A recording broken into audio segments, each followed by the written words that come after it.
We're very pleased to be hosting NAVSEA again this year for the third year, and we're also being joined by NAVAIR, so thank you very much. We're very glad that you've come today.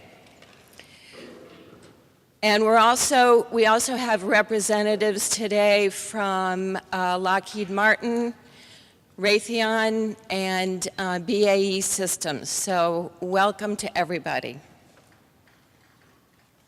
I want to thank our sponsors, first of all, our premier sponsors, Boston Engineering, McCarter and English, and Mass MEP, and our sponsors, Raytheon, Integrated Media Group, Jameson and Company, and Quality Support Group. Thank you very much.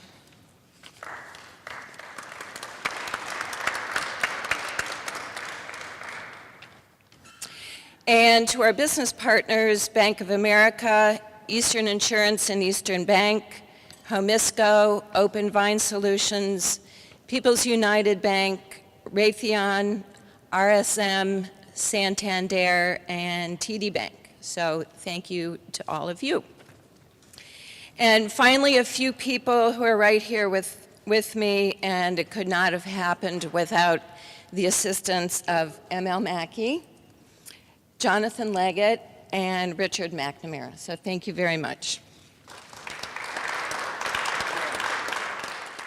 Okay, we're ready to kick off the program with a fireside chat, and I'm going to ask ML Mackey, Chief Executive Officer of Beacon Interactive Systems, to introduce the panelists and the topics. ML? Welcome. I'm so glad to see all of you here. It's so fun. So about 3 years ago, Jonathan Leggett, Dick McNamara, and I sat down at NAVSEA and said, how could we do some more outreach? What would it look like? Who would it be? And here we all are today, and broadcasting to, 10 sites, I think, around the country. I'm so pleased that you're all here. I'm also really pleased to be sharing this discussion right now with Dick McNamara of NAVSEA SBIR Program Office, the man we in the SBIR ecosystem so fondly refer to as the billion-dollar man. Shades of Steve Austin running in my head go through as I say that. Appreciate all the Phase 3 contracts that you did while you were at Subs, and the work that you're doing now to help us, all small businesses, transition our technology and the cyber investments. So Mac's going to talk to us a little bit about his perspective from inside the government when he was writing topics, when he was purposefully defining how to insert them in the acquisition programs that he was doing, so that as you're thinking about what topics to write, you get a sense of what the government will be looking for.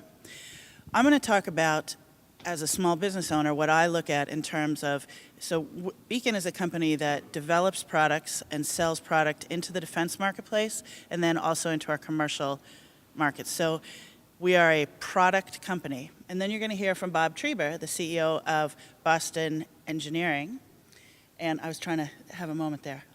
For a moment, I thought I had the wrong name for your company. All right, so Bob has an engineering consulting firm, and they do tons of great work for other companies and then use the SBIR program to develop IP that they can also leverage for their own benefit, drawing on their expertise. So you have sort of three different perspectives here: government, product development, and engineering consulting. And we're all going to talk about how we approach the SBIR program. We're going to do a little bit of conversation, each of us, and there'll be some time for Q&A at the end. So with that, Mac, if you would get us started. Sure. I guess the background is, if you're in the acquisition business and you're building submarines or you're building missiles or whatever, and you're contributing, your R&D budget's contributing to the SBIR program, what we ended up doing, and I think we do across the command at NAVSEA, I can't speak for NAVAIR, but Donna probably has similar arrangements, I think, is we try to figure out how we can use the SBIR program in small business to contribute back to the program that's paying the bills. And so with that, typically we're trying to get a product or a service that's going to support the programs that we're trying to be successful with. And as such, we tend to have some specificity in the topics that we write. We have a landing pad in mind as to where this innovative product or process is going to end up helping support, reduce risk, improve the product that we're providing the warfighter or building, or reducing the cost to get that product out there. And so, as such, I always look at, the topics that we put out, where they're going to work, how they're going to make life better for the engineers who are designing things or the operators who are using them. And the landing pads are the programs that are paying the taxes, sonar systems, submarines, trainers, et cetera. And the other thing is we looked at them and assume every one is going to be wildly successful. And we used to, and we still do. Whitney Taylor here from Subs still does. We make sure that the SBIR topics are listed in acquisition plans. So we try to build that bridge from literally writing the topics with an end in mind, and start building that bridge in terms of acquisition authority to be able to procure there. So some have contested that approach and said, well, you're not doing enough science. Well, if I were a scientist in the science field, I'd be having different kinds of topics. But since I'm in the production field, development and production, that's the way that we in the submarine community did that. And I think that's pretty consistent, and I think as you hear and see the topics that are being advertised this time, you'll see that Douglas has got integrated warfare system topics that are not just pure science. They have got ends in mind. And at NAVSEA, we end up having a board of directors that looks at the topics that we go out with at the senior level and tries to ensure that affordability is included in trying to make our program successful. So, Appreciate it. So I guess I'll hold the microphone a little closer. So there's three things that I think Bob and I are going to talk to you about in terms of small business owners.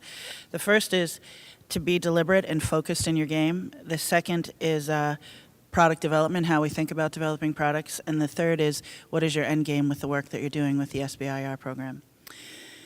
So the first thing that I will tell you about is from our experience when we got involved with the Navy SBIR program. We had been a commercial sector, private sector company doing software for 10 years before we got involved with the SBIR program. And you know, one of the things that you can say about a software company is you can do all things for all people, which is like a very terrible way to run your business. So when we got involved with the SBIR program, we said, not only do you have to be focused with software, but the Department of Defense, the Navy, you guys are a big, unwieldy set of people to understand and navigate. So I would recommend to anyone that's getting involved for the first time is to be very focused on who your customer is and what topics you go after. So for Beacon, we said we'll go after PEO ships, we'll go after the DDX program, the precursor to the DDG 1000, and we will do maintenance and logistics software systems. And while there were other topics that were interesting, they're fascinating topics you guys put out. We said we're going to only apply on these because we need to be focused, because our end game was about coming up with a product that the Navy would require. So when we looked at it in terms of product development, it was also really funny. So my partner and I had been running a business, like I said, in the private sector, customer-focused, customer-financed, only building what people would pay us to build kind of thing. And we got involved with the SBIR program, and we heard, so we're going to tell you what we need. We're going to tell you who's going to buy it. We're going to pay you to build what we need. While you're building it, we're going to work with you actively to make sure you build what we need. And at the end of all that, if you've built what we need, we'll buy it from you. My partner and I went, wait, what, tell us that again? So it is a great program to get involved with. I can assure you that our products are always better when we have tough customers who actively engage with us. We often say first version we hit it, second version is good, and third version is perfect if we have a customer who has a tough, aggressive set of needs and is very engaged with us. It is what the SBIR program is designed to do. You work with your TPOC. You connect to other people that have in the space that the TPOC connects you to or that you find, and they help you develop this product. So we've been able to develop systems for shipboard operational energy management. We have 3 programs of record systems that we've built from our cyber technology specifically because of this process. So I would encourage you to think not only about what needs you have that might be met by these cyber topics, but really to take advantage of what the SBIR program offers you in terms of product development. The third thing that I want to talk to you about is our end game. So for us, we said we're going to build products that the Navy wants. We're going to sell them to the Navy. We've built the tag-out system for the Navy. We've built the shipboard energy assessment system. We've built electronic logbooks for the Navy. And we're going to deliver them to the Navy. So the SBIR rules say the federal government has a right to use, in perpetuity, royalty-free, any of the technology that you've developed. So as a software company, what that means for us is we can have a wide marketplace in the defense sector, but it's kind of narrow because there's not a lot of margin beyond when we've already developed, right? But what it does do is it enables my company to sell those products into the commercial maritime space. So think about what your end game is, understand what the rules are contractually about what you're delivering. We're going to hear from a law firm at lunch some of the pieces that we want to be thinking about and be thoughtful about, but know what your end game is as well. So those are the three things that I would tell you about from our experience. And now, Bob. Thanks, ML. So I'm Bob Trieber, Boston Engineering. As ML introduced us, we're an engineering consulting company and product development company. Been around for about 20 years, and we started leveraging SBIR maybe 10 years ago, 8 or 10 years ago or so. And in terms of what we do, we've always, as ML said, we've always done engineering development for other firms, whether it's high-end R&D for very unique, complex problems, or product development for products that are manufactured 180 million units per year. I'm thinking about an electronic cigarette that we developed.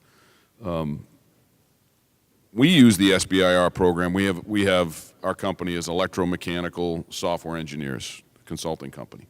And so we took a very focused approach to looking into the SBIR program to where can we leverage our talents for our own benefit in developing some real cool life-saving technology. To my right is the fish is probably the best example of that. In fact, I was telling someone earlier, we bring this fish to every show that we go to. We do medical devices, industrial products. We do a variety, work in a whole bunch of different industries, but we bring the fish to every one of them.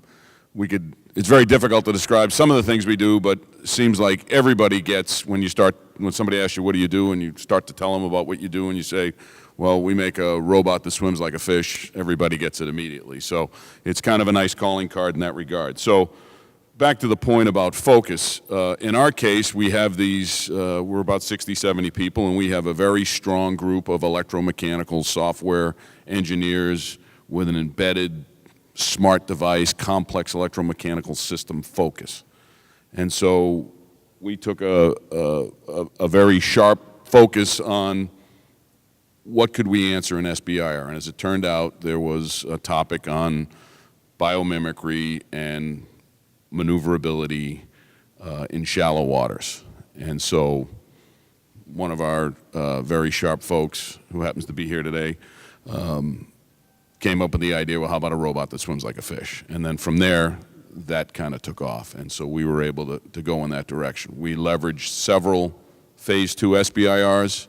We did work for the ONR, Office of Naval Research, and the Department of Homeland Security. So we were able to leverage the technology that from two different funders and get it to the point where it is today.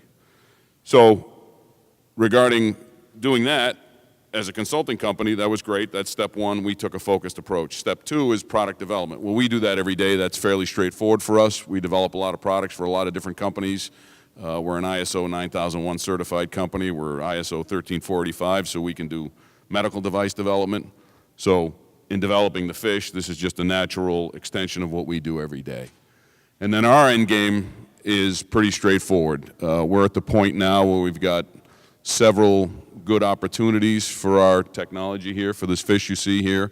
And we've got several demos coming up this summer, and we're very optimistic that we're going to be able to commercialize this for the United States government. I mean, let's face it, our primary focus or consumer of this type of product is going to be a government agency in that regard. So that's the outlook for us, and we wouldn't be here talking about it if it weren't for this program of SBIR.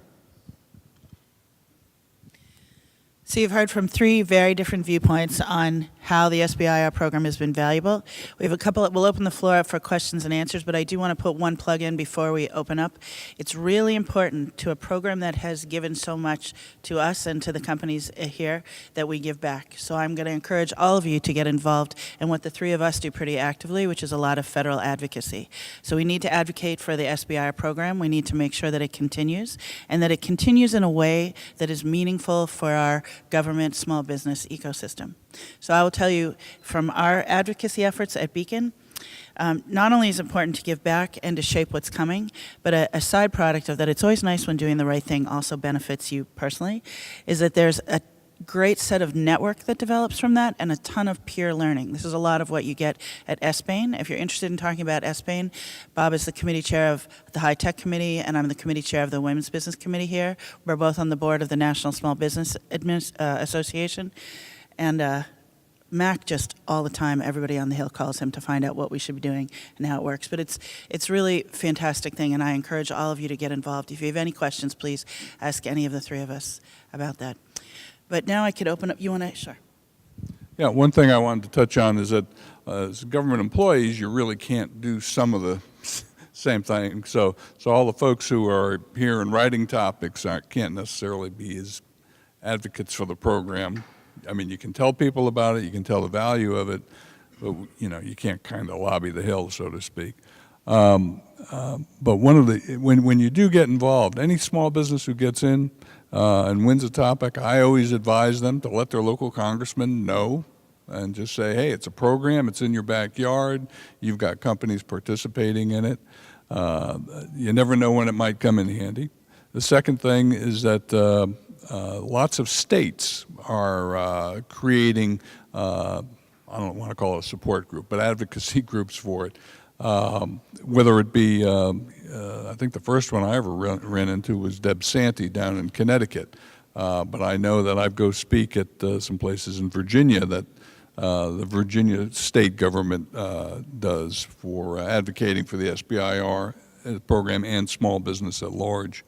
So if you have an opportunity to have a state that has that interest, I know some of the remote sites we're going to be using today has like Arizona Commerce, Ann Arbor, Michigan, are state and local oriented advocacy groups for the SBIR program. So there's a lot of help out there, whether you're here or across the country, that understands the program and can help you if you need it. And then there's the support structure of legal, accounting, a variety of different skills that you may need as you get more successful in the program. So there are getting engaged in the advocacy approach will open up those networks for you, and I would encourage them to participate too. Bob, do you have anything you want to add about advocacy?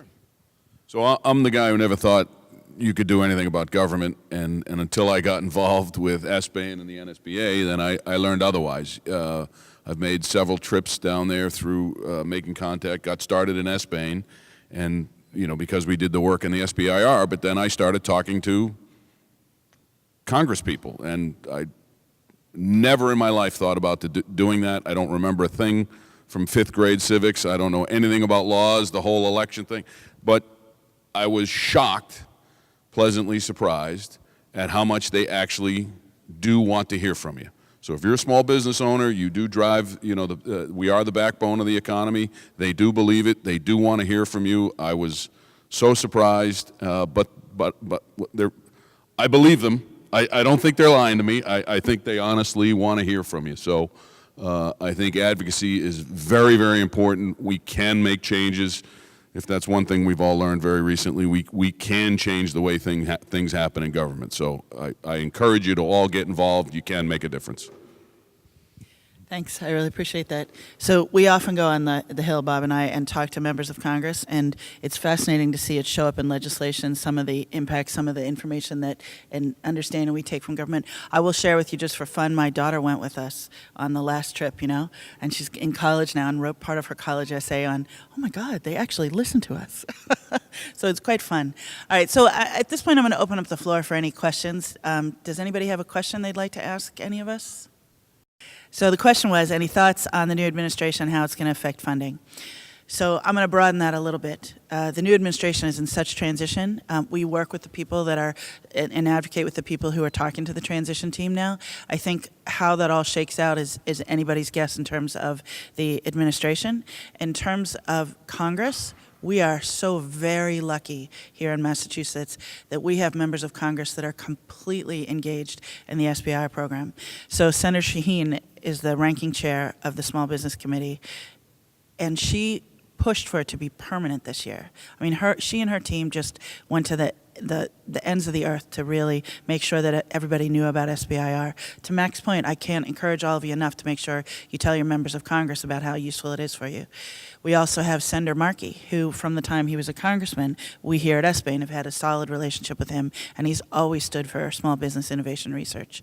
Nikki Songus in the 5th District, this time her group really pulled forward for this, and when she was a new freshman in Congress, stood up to her party and said, we're letting SBIR slide, and it's a really important program. We have Representative Moulton in, what is his district? It's in Wayland and North Shore. He's Small Business and House Armed Services Committee. So we have a strong advocate in that group too. So I can't answer you in terms of what the administration is going to do, but I can tell you that in terms of New England, oh, and lest I forget, Senator Reed in Rhode Island, part of our New England contingent here, really stood for SBIR reauthorization, making sure that it got into the NDAA. We now have a 5-year reauthorization that is about to be signed by the president. So, you know, there's a solid group that, and to Bob's point, you have to start at the basis and sort of build up to make sure it happens there. I don't know, was that enough information for you? All right. Any other questions? So the question was, how do small businesses get started with SBIR, their websites, what's a good entry point? I will speak to what my experience was getting started, and then I'll pass it to you, and maybe you have some more information on this. So the best advice I got from one of my more favorite folks in this space was be everywhere all the time. When you're learning a new program and a new process, make sure you go to every conference and every meeting. If you're in New England, come to every SBAIN High Tech Committee meeting. Come to every event like this and learn what you can. There's plenty of websites, but talking to people who have done it is the best way to really get advice. One, when you're getting started, and two, also as you're transitioning beyond phase 1 into phase 2 and thinking about what's the most successful way to go to phase 3. This may sound counterintuitive about a small business program. Talk to your prime contractor counterparts. Ask them what they've done with their small businesses and how they've helped move people along. So my big piece, and maybe it's just because I'm an extrovert, is to talk to people about it. But there are plenty of sites, and I'll pass that to you, Mike. Yeah, I'm going to give you a quick story. When I was working back in the 90s, and I was looking for a hobby, I started to weave baskets. Okay, so I stumbled and learned and ultimately figured out how to weave baskets. Then I took a class. You kind of do it in reverse, you know, and you know, everything crystallized all of a sudden. So my recommendations is when you're writing proposals, go take a class. And usually the state organizations, I'm sure SBAIN does as well, they'll bring in somebody, and you'll have a class for 20 people. It'll take a day, day and a half. And they'll walk you through what you can see on the web page and what you can see written down, but actually show you some of the how-tos and understand it.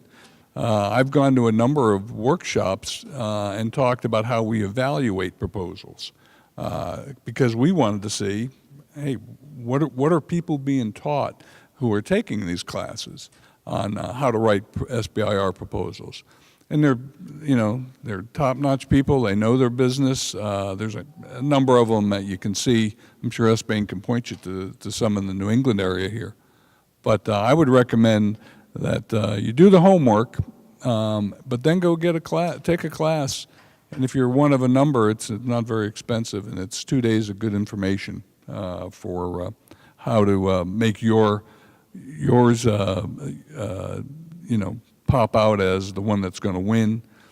And one touches the commercialization aspect of proposals is often where first-time offerers, proposers, don't really understand what commercialization is in the Department of Defense anyway.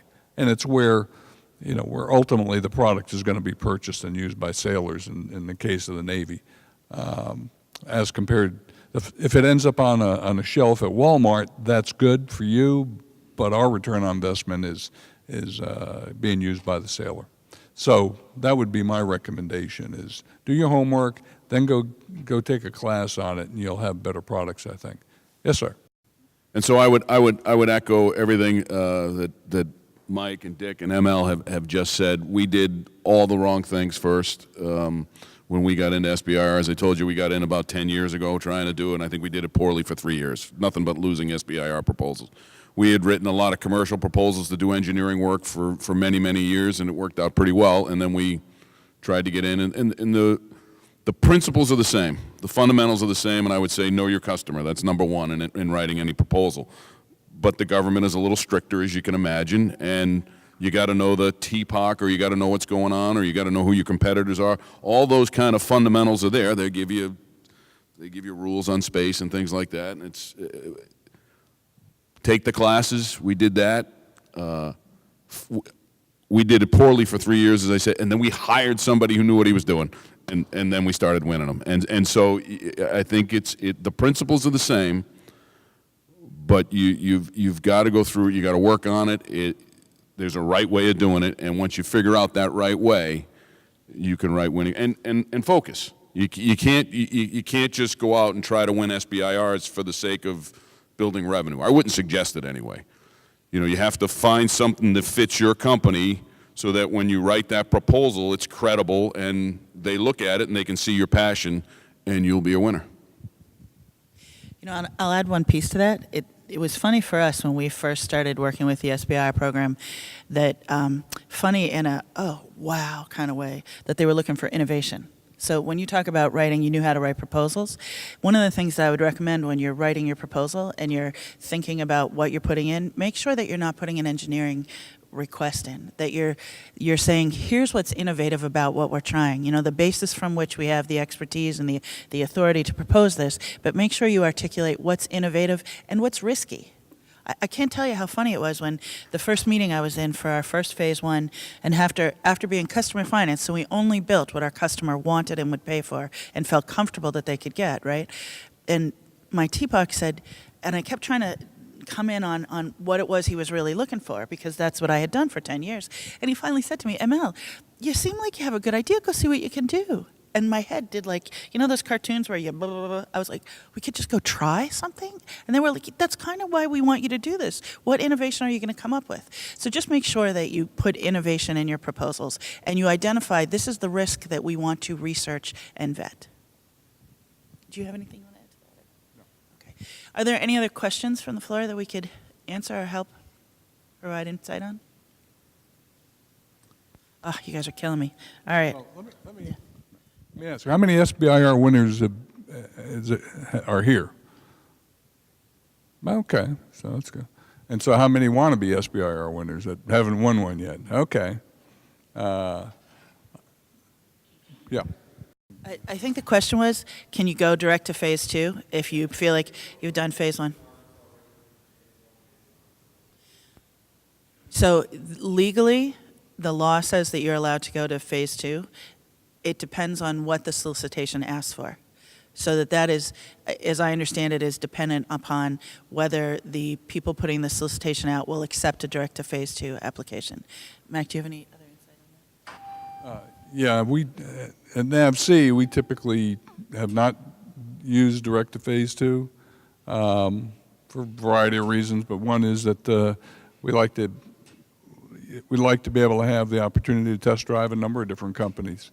On average, we get 16 proposals per topic. On average, we award one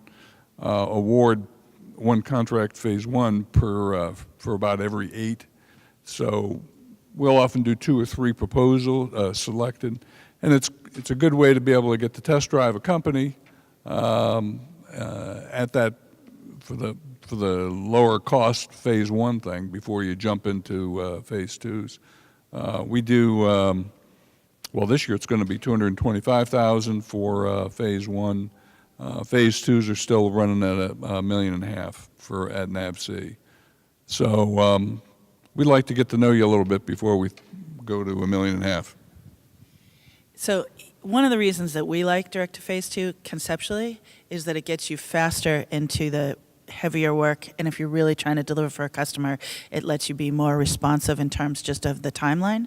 One of the things that I've always found really successful in the work that you've done, Mac, is around reachbacks and the ability to engage more quickly in a phase 2 if it is an extension of an existing phase 1 or another phase 2 effort that you've done. Maybe, Mac, would you mind talking just briefly about that for us? Yeah, the SBIR policy directive, and I keep a copy of that on my desk all the time because it's the rule book, and so you got to know the rules. There is no time limit between a phase 1 and a phase 2 and a phase 3 award.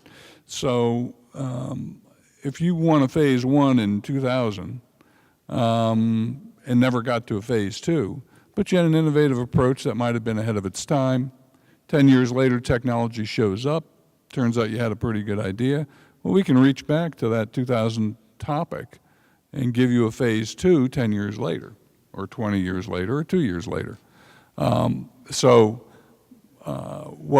that allows us to do is to have a very broad ability to go back to phase 1 winners or companies that have won phase 1 and phase 2s but not gone to a second phase 2. It's called reach back, and it allows somebody who's got a program they're running that may have some risk reduction needed with some new technology. They can reach back to somebody who's worked in that area, as long as the work is a logical extension or derivation from that product or process they did under the phase 1 or phase 2. And then restart in 3 or 4 months and start working on risk reduction, as compared to having to write a brand new topic, get it advertised, and then select a phase 1 winner, which might be 18 months. So it gets you to award quicker, gets you somebody who's actually done work, produced a report, had a TPOC you can use in a core to determine whether you want to try to get proposals from that company for follow-on work. Reachbacks, it's proven, it works, and it's consistent with all the SBIR policy rules. Yes. So to repeat the question just for our recording, what I heard you ask about was, are there, in a paraphrase, are there other places within NAVSEA and NAVAIR that could leverage the investments and the R&D made by the Navy SBIR program? And if so, what might those places be? The second part of the question I heard was, our comment was, other transaction authorities, OTAs that don't have all of the burden of the FAR. There's a certain burden to DCMA and DCAA contracting. There's also a readiness for the phase 3, that having to do that in the phase 2 gets, so it's that double-edged sword kind of thing. I think there's a double-edged sword. I'm going to speak briefly to the OTA piece. One of the things that I would recommend that we as SBIR companies remember is a real value add of having done a phase 1 or a phase 2 is that we have SBIR data rights that allow us to extend or derive. They also, to a certain extent, protect us from having to develop a lot of bulk to manage swim lanes.